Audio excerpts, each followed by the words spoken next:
Salam sejahtera Malaysia, denyut nadi suara rakyat bergema di channel ini. Jangan lupa tekan butang subscribe, like dan share. Malaysia kita punya, cintai Malaysiaku, kita jaga kita.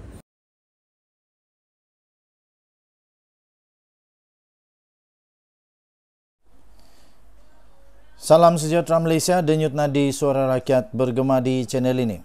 Tuan-tuan dan puan-puan yang dihormati sekalian, nampaknya Tun Mahathir semakin terdesak pada usia dia yang semakin menemui Tuhan Yang Esa. Mahathir semakin mengada-ngada, semakin tiba-tiba menjadi-jadi. Tiba-tiba Mahathir seolah-olah dah tak ada harapan lagi, sampai sanggup buat apa saja, termasuklah dia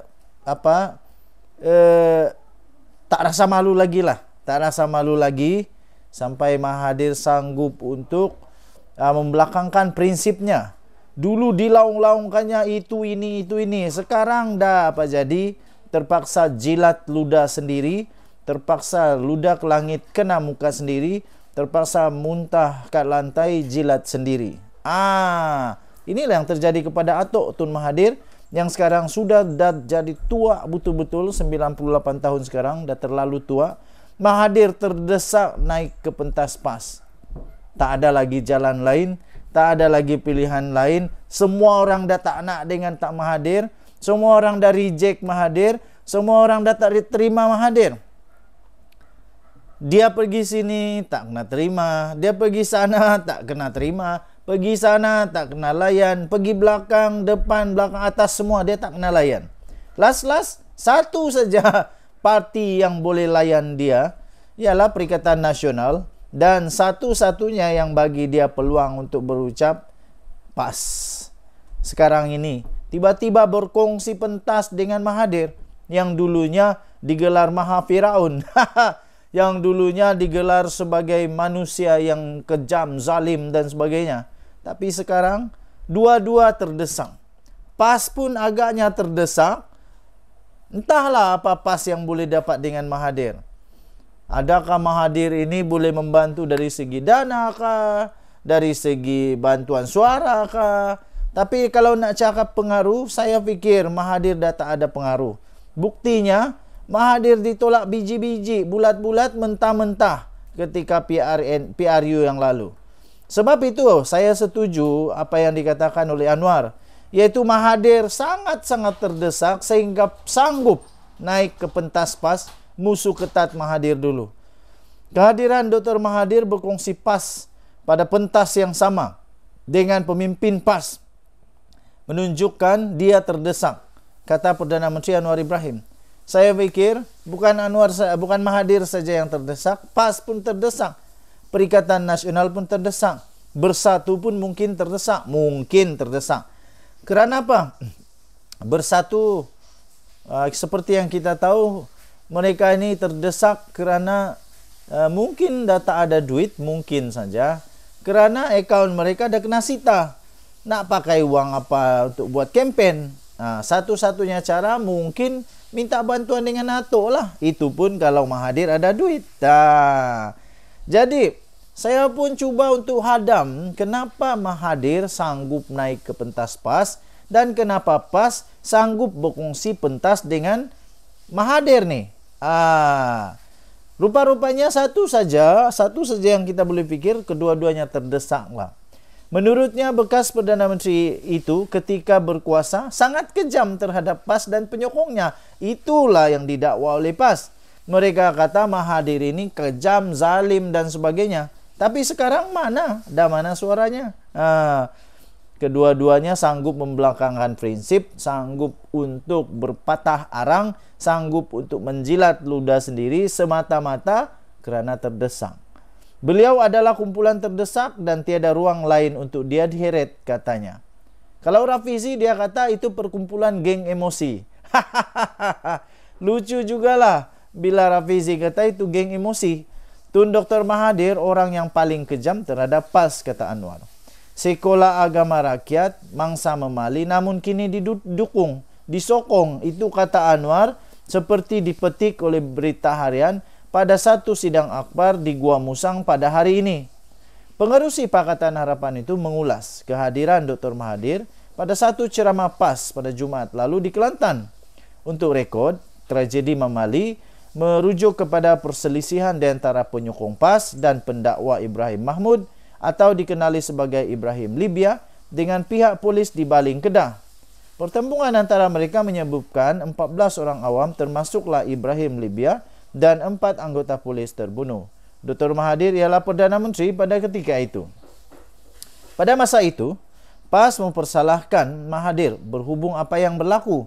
Manakala bekas Perdana Menteri itu pula mendakwa, ia sebenarnya adalah kesalahan Hadi Awang yang didakwa telah meniupkan angin untuk keganasan melalui amanat Hadi pada tahun 1981. Dah sekarang ni dah lupalah. Lupakanlah semua itu. Entah apa pula selepas ini tiba-tiba Mahathir pula jadi malaikat, Hadi pun jadi malaikat kah? Itulah yang mungkin akan terjadi, kita tengoklah nanti macam mana. Tapi yang pasti dulunya mereka memang tak bengam lah. Yang satu salahkan ini, yang satu salahkan, yang satu kejam, yang satu menjadi mangsa, macam-macam lah.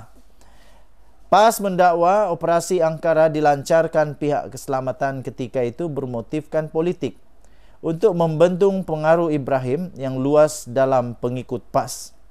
Anggota PAS yang terkorban dianggap syahid oleh PAS. Pada Jumaat lalu, Dr. Mahathir memberitahu ribuan orang yang berhimpun di Stadium Sultan Mahmud keempat di Kota Baru bahawa Perikatan Nasional bakal menyapu bersih kemenangan PRN di semua 6 negeri termasuk 3 negeri di bawah penguasaan PH pada ketika ini.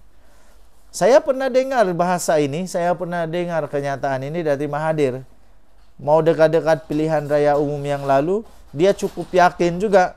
Las-las, semua kalah dengan amat memalukan.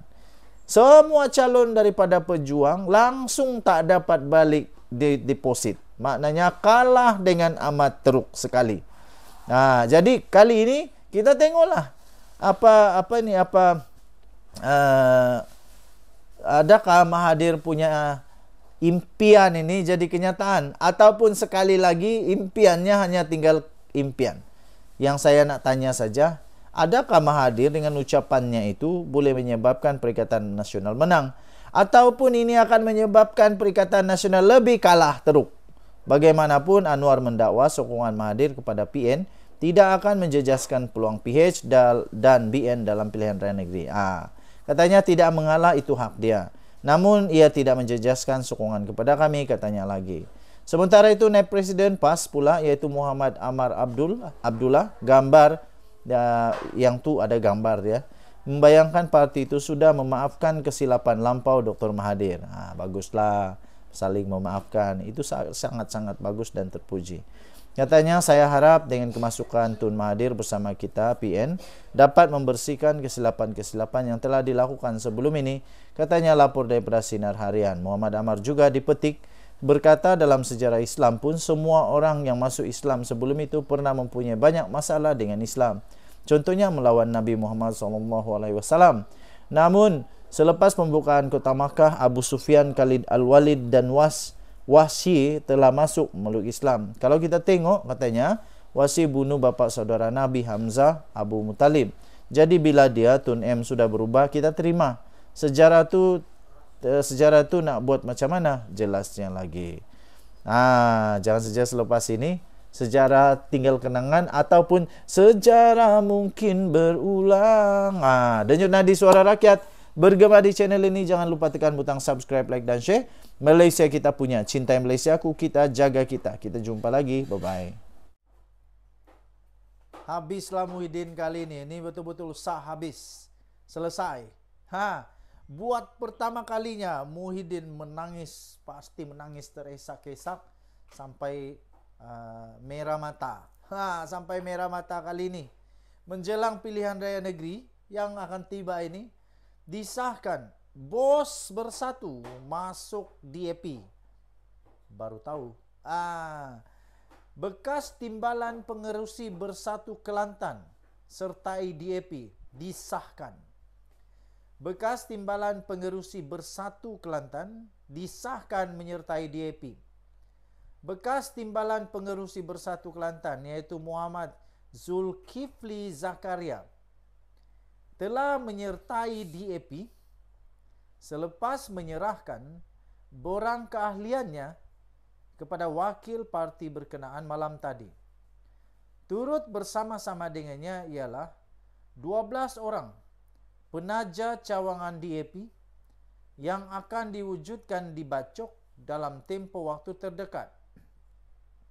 Muhammad Zulkifli berkata ketika ini sudah ada 2 cawangan DAP dalam kawasan Dun Pantai Irama di Parlimen Bacok dan banyak lagi cawangan akan diwujudkan di dalam kawasan Dun Jelawat serta Tawang yang juga berada dalam kawasan Parlimen Bacok. Katanya, kita juga akan turut membantu jentera DAP, Pakatan Harapan yang akan bertanding pada pilihan raya negeri PRN nanti. Katanya pada pemberita selepas majlis penyerahan borang keahlian iaitu kepada pengurusi DAP negeri iaitu Azaha Abdul Rani. Turut hadir adalah Setiausaha DAP Pulau Pinang Lim Hu Ying.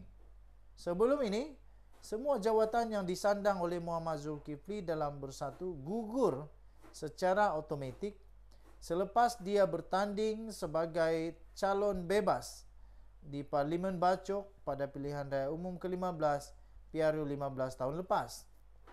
Sementara itu, Azaha berkata pihaknya meletakkan harapan tinggi agar calon dari parti itu diberi peluang untuk bertanding mewakili Pakatan Harapan bagi merebut kerusi Dun Kota Lama pada pilihan raya negeri PRN Kelantan bulan depan. Beliau berkata Dun Kota Lama memiliki kira-kira 38% pengundi bukan Melayu. Justru pimpinan parti di peringkat negeri melihat mereka mempunyai harapan cerah untuk membuat kejutan pada pilihan raya nanti. Bercakap pada media selepas majlis ramah tamah pimpinan DAP Kelantan bersama ahli parti di Kota Baru malam tadi, dia berkata bagaimanapun pihaknya tetap patuh kepada sebarang keputusan pimpinan parti. Pada pilihan raya umum ke-14 PRU 14 yang lalu, calon PAS iaitu Anwar Tan Abdullah memenangi kerusi Dun Kota Lama buat kali keempat dengan hanya majoriti yang cukup kecil, iaitu hanya 1,445 undi untuk menewaskan 4 calon lain termasuk dari PKR dan BN. Semalam Perdana Menteri Datuk Seri Anwar Ibrahim yang juga Presiden PKR dan pengurusi PH ketika mengumumkan senarai calon PKR yang akan bertanding pada PRN di 6 negeri tidak membuat sebarang pengumuman mengenai Dun Kota Lama, kerana menurutnya PKR dan Amanah masih perlu berbincang mengenainya. PRN membabitkan Selangor, Negeri Sembilan, Pulau Pinang, Kedah, Terengganu dan Kelantan ditetapkan pada 12 Ogos dengan hari penamaan calon pada 29 Julai. Tahniah diucapkan kepada DAP. Habislah Muhyiddin. Selamat tinggal Muhyiddin. Bye-bye. Salam sejahtera Malaysia. Denyut nadi suara rakyat bergema di channel ini. Kalaulah Azmin tak lari. Ini sah. Azmin lari lah ni. Sah Azmin lari. Azmin pergi mana? Ini memang mengejutkan. Azmin kalau lari ke mana? Jika Azmin tidak lari, 3 adun pula. 3 Dewan Undangan Negeri dalam Parlimen Gombak akan jadi medan pertarungan 3 ketua parti. Barulah best. Kawasan Parlimen Gombak mungkin mencatat sejarah tersendiri daripada segi kemeriahannya pada pilihan raya negeri Selangor 12 Ogos akan datang ini. Dalam parlimen tersebut terdapat 3 kawasan Dun yang menjadi pertaruhan dalam PRN ini, iaitu Sungai Tua, Gombak Setia dan Hulu Kelang. Berdasarkan pengumuman calon-calon setakat ini, Dun Sungai Tua akan ditandingi oleh Menteri Besar Sementara Selangor, Amiruddin Syari, yang juga adalah pengerusi PH dan pengerusi Majlis Pimpinan PKR Selangor. Beliau akan bertanding mewakili gabungan PHBN dan kali ini adalah kali keempat beliau bertanding di Sungai Tua. Dun Gombak Setia pula ditandingi oleh Megat Zulkarnain Omar Din dari BN, juga mewakili gabungan PHBN. Megat Zulkarnain ialah pengerusi Badan Perhubungan UMNO Negeri Selangor. Beliau dijangka akan berdepan dengan Hilman Idham Adun Sedia Ada yang memenangi kerusi tersebut pada PRU 14 atas tiket PKR, tetapi kemudian melompat menyertai Bersatu selepas peristiwa Langkah Seraton. Bagi Dun Hulu Kelang pula, gabungan PHBN telah mengumumkan timbalan Ketua Wanita PKR Juwaria Zulkifli sebagai calonnya. Beliau juga setiausaha politik Menteri Besar Selangor. Sebelum ini adalah Adun Bukit Melawati dan kali ini dipindahkan untuk bertanding di Hulu Kelang. Dun Hulu Kelang sepatutnya merupakan kota amanah, tapi berlaku pertukaran di saat-saat akhir pada Dun Batu 3 dengan Dun Batu 3 yang sebelum ini milik PKR diserahkan kepada amanah. Menjadi sebutan sejak belakangan ini bahwa Azmin Ali, pengerusi PN Selangor, akan bertanding di Dun Hulu Kelang. Berikutan kalah di Parlimen Gombak pada Amiruddin pada PRU 15 November tahun lalu, Azmin dikatakan ramai akan memilih Hulu Kelang untuk bertanding dalam misi PN untuk merampas negeri Selangor. Selain itu, pilihannya bertanding di Hulu Kelang juga dikatakan kerana beliau belum pernah menjadi adun kawasan itu sebelum ini serta rumah keluarganya juga terletak di situ. Apa yang menarik di sini, jika tiada perubahan dan Azmin tidak melarikan diri dari Hulu Kelang yang dikaitkan dengannya, bermakna 3 ketua parti akan bertanding dalam kawasan Parlimen Gombak pada PR yang akan datang ini. Azmin selaku pengerusi PN Selangor di Hulu Kelang, Amiruddin merupakan pengerusi PH dan PKR Selangor, mempertahankan kerusinya di Sungai Tua, serta Megat Zulkarnain, pengerusi UMNO Selangor, juga kalah di Parlimen Gombak pada PR 15 lalu. Sekali lagi dicubakan nasibnya untuk bertanding di Gombak Setia pula. Walau mereka bertanding di kerusi yang berbeza, situasi istimewa ini tidak pernah berlaku di mana-mana sebelum ini. Siapa di antara mereka yang boleh menang dan siapa pula yang bakal kecundang? Sementara Amiruddin dilihat selesa untuk mempertahankan kerusinya di Sungai Tua, mampukah Azmin menang di Hulu Kelang berlawan dengan sekadar tokoh wanita keadilan dan begitu juga dengan Megat Zulkarnain? Tercapaikah impiannya untuk bergelar YB pada kali ini? Yang pasti dengan 3 ketua parti dijangka mempertaruhkan nasib di 3 dun berlainan dalam kawasan Parlimen Gombak, kemeriahan pesta kempen di kawasan itu kali ini dijangka lebih betul berganda serta paling menjadi tumpuan sekali. Ditulis oleh Sabuddin Hussein, 23 Julai. Bye-bye. Salam sejahtera Malaysia, denyut nadi suara rakyat bergema di channel ini. Sah Sanusi berpotensi didapati bersalah, memberikannya kemenangan satu pembaziran. Saya setuju. Sah Sanusi berpotensi didapati bersalah. Macam mana dia tak dapati bersalah? Siap dengan rakaman. Ada rakaman ni. Ini bukan rakaman tak jelas. Ini rakaman dengan berjuta-juta orang share. Rakaman itu rakaman sah. Dan yang dia lawan pula bukan calang-calang. Yang dia lawan bukan calang-calang kerajaan sendiri. Dan yang dia lawan adalah Dewan Diraja Selangor. Dan dia berpotensi untuk kalah. Didapati bersalah dan boleh masuk penjara, boleh didenda RM5,000. Kalau dia diberi kemenangan, itu satu pembaziran. Apabila dia kalah, dia terpaksa letak jawatan juga. Walaupun telah didakwa di mahkamah di bawah akta hasutan, selain bakal disiasat oleh SPRM berhubung dengan isu Nadir Bumi, PAS dilaporkan tetap meletakkan Muhammad Sanusi sebagai calon pada PR yang akan datang ini. Timbalan Presiden PAS Tuan Ibrahim Tuan Man dipetik berkata Sanusi akan tetap diturunkan sebagai calon dalam PRN Kedah. Bahkan kata beliau, Menteri Besar sementara itu setakat ini kekal sebagai taruhan utama di dalam usaha PN mempertahankan Kedah daripada dirampas oleh pihak lawan. Katanya insyaAllah sehingga kini beliau masih calon utama, PAS akan kekalkan beliau katanya. Kalau kekalkan dia, tiba-tiba dia kalah di mahkamah, sia-sia segala perjuangan. Mengikut fakta, kes mahkamah yang dihadapi Sanusi adalah amat serius kerana telah menyentuh hal paling sensitif dalam isu 3R, yaitu dengan memperlekeh dan mempertikaikan kebijaksanaan raja-raja Melayu. Yang diperlekeh dan dipertikai itu pula bukan setakat seorang raja, tetapi dua raja, yaitu seorang Sultan Selangor dan seorang dalam hal melantik menteri besar, dan lagi seorang ialah yang di Pertuan Agung berkaitan titah penubuhan kerajaan perpaduan. Tidak pernah ada mana-mana pemimpin Melayu hanya didorong oleh kepentingan politik sanggup bersikap celupar serta biadab kepada dua raja sekaligus. Dua raja, satu serentak, sebagaimana yang dilakukan oleh Sanusi pada kali ini nih. Belum pernah ada. Ini Sanusi buat satu sejarah lah. Berdasarkan keseriusan dan sensitifnya isu yang disentuh Sanusi itu, selain berdasarkan fakta dan logik akal, agak sukar sebenarnya untuk Sanusi terlepas daripada dikenakan hukuman atas kesalahan yang dilakukannya itu. Kedua-dua pertuduhan yang dikenakan terhadapnya ialah mengikut Seksyen 4-1-E Akta Hasutan 1948 dan boleh dihukum mengikut Seksyen 4-1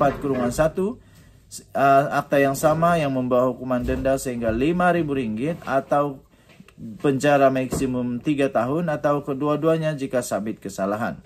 Dalam hal ini, jika PAS menjunjung penghormatan yang tinggi kepada raja, langkah terbaik mereka ialah tidak meletakkan Sanusi sebagai calon dalam mana-mana pilihan raya sehingga selesai kes. Membenarkan lagi Sanusi bertanding hanya mengundang risiko lebih tinggi kerana jika menang dan kemudian didapati bersalah dan didenda melebihi RM2.000 oleh mahkamah, kedudukannya sebagai adun tergugur secara otomatik. Selepas tergugur kedudukan adun, beliau sekaligus perlu meletakkan jawatan sebagai Menteri Besar Kedah. Pilihan seperti itu satu pilihan raya kecil terpaksa diadakan semula. Tidakkah ini satu pembaziran namanya?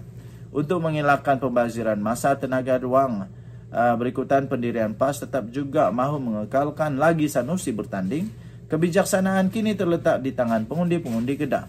Amat terpuji jika Sanusi tidak lagi diberikan undi kemenangan. Sama ada dengan memberi peluang kepada parti lain untuk memerintah Kedah atau mengalahkannya sebagai adun tetapi kekal memenangkan PAS. Maka rakyat negeri itu boleh beroleh menteri besar lain yang lebih berwibawa, tidak merapu dan tidak mencemar institusi raja seperti perlakuan yang memalukan oleh Sanusi itu. Ditulis oleh Sabudin Husin, diterbitkan di sabudin.com.net. Kita jumpa lagi, bye-bye.